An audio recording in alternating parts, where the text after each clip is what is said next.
r/NoSleep. Every year we build a snowman, and this year someone left a note inside: one of us will die before the snow melts. Every winter, my college friends and I gather at a secluded cabin nestled in the snowy mountains. It's a tradition we've upheld for 12 years now, and every year we have one staple activity: building a snowman.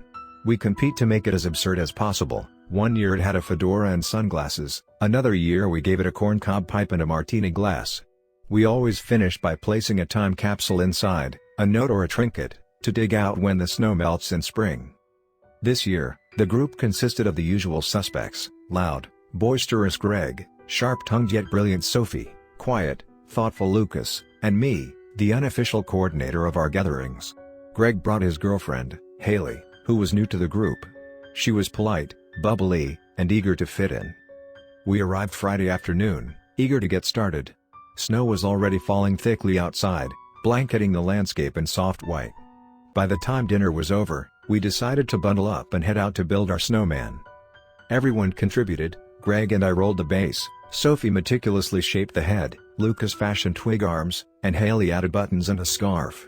When the snowman was complete, we stood back to admire our work, laughing at the crooked grin Sophie had carved into its face.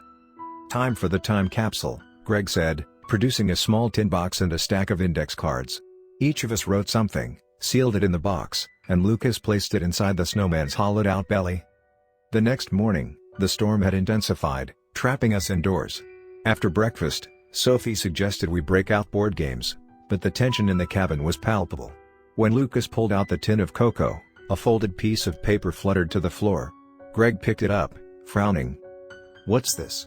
he asked, unfolding the note. His eyes scanned the words, and his face drained of color. "What does it say?" Haley asked nervously. Greg held up the paper for us to see. In neat, blocky handwriting, it read, "One of us will die before the snow melts." We stared at the note, unsure of how to react. Sophie broke the silence. "This is a joke, right? Some sick prank?" Greg shook his head. "I didn't write it." "Neither did I," Sophie said. Haley looked between us, her cheerful demeanor gone. "Who would do this?" Lucas, always calm under pressure, examined the note carefully. It was sealed in the time capsule. "Someone wrote this last night?" Everyone started talking at once, pointing fingers, denying involvement. I tried to defuse the situation. "Look, it's probably a bad joke. Let's not ruin the weekend over it." But the atmosphere had shifted. The snowstorm raged outside, isolating us further. That night, we locked our bedroom doors. The next morning, Sophie was the first to notice Lucas wasn't at breakfast. We searched the cabin but found nothing until Greg opened the front door. Outside, in the snowman's place, was a crude mound of snow, no face, no scarf, just a heap of white. "Lucas?" Haley called out, her voice trembling. Greg began digging into the mound. His hands hit something solid, and he screamed. Lucas's frozen, pale face stared back at us, eyes wide open. His throat had been slit. We all staggered back, panic setting in. This can't be real," Sophie whispered. Greg grabbed Haley, pulling her close. "It has to be someone here. No one else could have done this." Sophie glared at him. "Oh, so you're saying one of us is a killer?" The storm finally let up that afternoon, but the damage was done.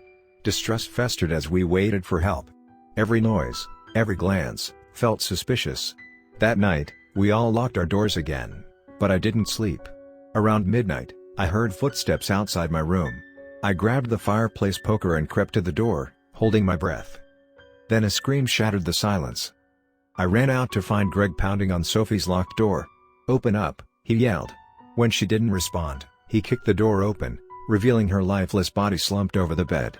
Her lips were blue, a pool of blood spreading beneath her. Haley sobbed uncontrollably. "It's happening. It's that stupid note." Greg grabbed my arm. "You were up, weren't you? I heard your door open." "Are you serious?" I shot back. "You're the one with blood on your hands, literally." His hands were streaked with red from pounding on Sophie's door. Haley shrieked. "Stop. Please, just stop." We retreated to separate rooms, afraid of one another. By dawn, I couldn't take it anymore. I slipped outside and approached what was left of the snowman. Maybe there was a clue we'd missed. As I sifted through the snow, my fingers brushed against something cold and metallic, the tin box. It was empty. I stared at it, my mind racing. Someone had removed the other notes. Why? A shadow fell over me, and I spun around to see Haley. Her eyes were wide, her cheeks flushed. "I know who did it," she whispered. Before I could respond, Greg emerged from the cabin, wild-eyed. He held a knife, its blade glinting in the pale light. "What are you two whispering about?" he growled. "Greg, put the knife down," I said, trying to keep my voice steady. "She knows," he shouted, pointing at Haley. "She's been playing innocent, but she's the outsider here. She's not part of our group." Haley stepped back, her hands up. "I didn't do anything, I swear." "Stop," I yelled, but Greg lunged at her. Haley dodged, and I tackled him to the ground. The knife skittered away, and Haley grabbed it, holding it defensively. "That's enough," she screamed. "None of you deserve to know the truth."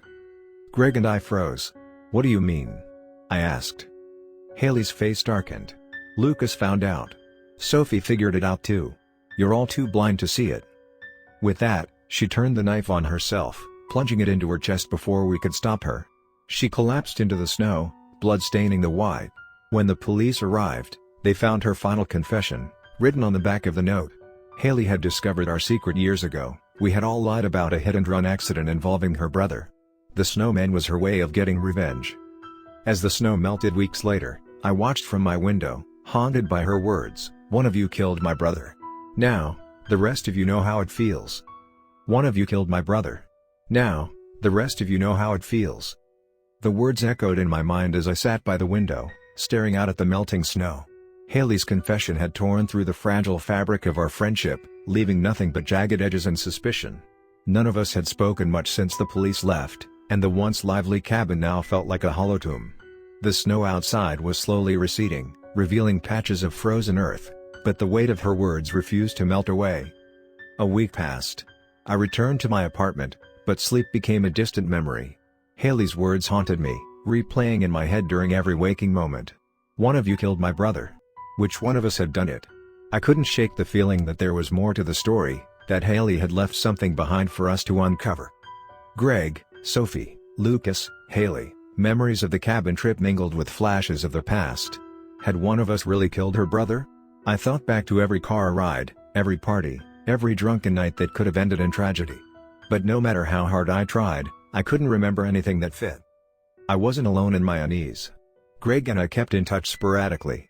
His usual bravado was gone, replaced with terse, jittery phone calls. He was unraveling, convinced that someone was still out to get us. "Did the cops say anything to you?" Greg asked during one call. His voice cracked on the other end. "No." "Why?" I asked. I don't trust them," he admitted. "What if they're wrong? What if someone in our group really did it?" "Greg, Haley's gone. This is over." "No, it's not," he snapped. "She wanted us to feel the same pain she did, right? What if it's not over until we're all dead?" I didn't respond. Because deep down, I feared he might be right. A few weeks later, I got a package in the mail with no return address. Inside was a manila folder labeled in bold, blocky handwriting, "Truth." My stomach churned as I opened it. Photographs spilled out, along with notes and clippings. There were pictures of Haley's brother, his name was Ethan, smiling in a high school graduation gown, posing with a guitar, laughing at a family barbecue. Then came the newspaper article, "Teen dies in hit and run, no suspects identified." The date was 7 years ago, the summer after college. We had rented a cabin back then too, not far from the town where the accident had occurred. Haley's notes were meticulous. She had circled the date and location of the crash, scribbled our names in the margins, and underlined the phrase, "Witnesses reported a dark sedan speeding away from the scene." A dark sedan. My heart sank. Back then, we had borrowed Greg's dad's car for the trip, a black sedan. I called Greg immediately, my hands shaking. "We need to talk." "About what?" he said defensively. "Don't play dumb. I got a package. Haley left something behind, evidence." There was a long silence. Then Greg sighed. "Fine. Meet me at Sophie's." When I arrived at Sophie's apartment, Greg and Lucas were already there. Sophie opened the door reluctantly, her eyes red and puffy. None of us looked at each other for long. "I got one too," Sophie said, holding up an identical folder. Lucas nodded silently, and Greg tossed his onto the coffee table. Each folder contained the same damning evidence: Haley's investigation, the article, and her notes. "So what now?" Sophie asked, her voice trembling. "Are we just going to sit here and pretend none of us knows what happened?" Greg snapped. "I don't know what you're talking about. We didn't hit anyone." "Didn't we?" Sophie shot back, tears streaming down her face. "I remember that night, Greg. You were driving. You were drunk, and you insisted you were fine." "That doesn't mean," Greg started, but Sophie cut him off. "You hit something. You said it was a deer, but we never stopped to check. You just kept going like nothing happened." The room erupted into chaos. Greg swore he hadn't done it. Sophie screamed that he was lying. Lucas sat in stunned silence, his face pale. And me? I tried to piece it all together. "Wait," I said, raising my voice above the shouting. "If Greg hit Ethan, then why would Haley say one of you killed my brother? Wouldn't she know it was Greg?" The question hung in the air like a thundercloud. Greg looked at me, his anger fading into confusion. She didn't know? "Maybe she didn't have proof," Lucas offered quietly. "Maybe she suspected one of us but wasn't sure who. Or maybe she wanted us to turn on each other," Sophie muttered darkly. We sat in uneasy silence, each of us wrestling with the possibility that Haley had orchestrated everything to tear us apart. Days turned into weeks. Greg distanced himself from the group, paranoid and withdrawn. Sophie couldn't sleep, plagued by guilt. Lucas, always the quiet one, seemed to retreat further into himself. Then one day, I got a call from Sophie. "It's Greg," she said, her voice barely a whisper. "He's dead." I froze. "What happened?" She choked back a sob. "He drank himself to death. The police found him at his dad's cabin." I hung up, numb. Another death. Another piece of Haley's twisted revenge falling into place. The final revelation. Months later, I returned to the mountains, unable to escape the weight of it all. I drove to the site of the hit and run, parked the car, and stared at the memorial plaque for Ethan. The snow was gone now, replaced by spring blossoms. But the chill in the air remained. As I stood there, a figure approached, a woman in her late 30s with sharp eyes and a familiar face. Haley's sister. "I thought I might find you here," she said. "Why?" I asked. She handed me a letter. It was from Haley, written before the cabin trip. Her words cut deep. "I don't care who did it. You were all there. You all let it happen. None of you deserve peace." I stared at the letter, my chest tightening. Haley had known all along. It wasn't about justice. It was about making us suffer as she had.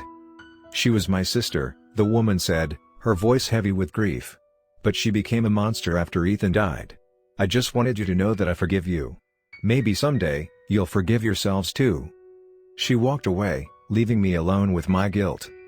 That spring, the snow melted, and the mountains bloomed with life. But for me, and for what was left of our group, the scars Haley left behind would never fade. Every flake of snow felt like a whisper of her vengeance, every winter storm a reminder of the secrets we buried and the lives we shattered. The snowman was gone, but its shadow would haunt us forever.